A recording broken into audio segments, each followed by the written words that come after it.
যে ছেলেটা ভিতরে ছিল ফুরতেছে, সে আর বাহির হইতে পারতেছে না। এই ছেলেটা কি বলছে জানো?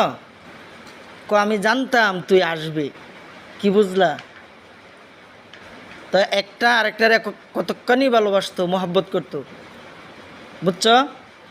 হ্যাঁ, আগুনে ফুরতেছে, আগুনের ভিতরে, কিন্তু তার বন্ধু বাহিরে গেছিল গা, জীবন বাঁচাই আলছে।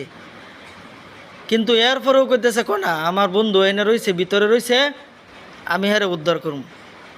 আগুনের উপর দিয়ে এটার ভিতরে গেছে, যায় দেখে ওটা একেবারে দম যায় যায় এরকম অবস্থা, মারা যাইতেছে যাইতেছে এরকম অবস্থা। এরকম অবস্থায় ওইটার খালি একটু কথা বলতে পারছে যে আমি জানতাম তুই আমার কাছে আসবে। তার মানে কি, বন্ধু বন্ধুর জন্যে জীবন দিয়ে দিতে পারে। কি দিয়ে দিতে পারে? জীবন দিয়ে দিতে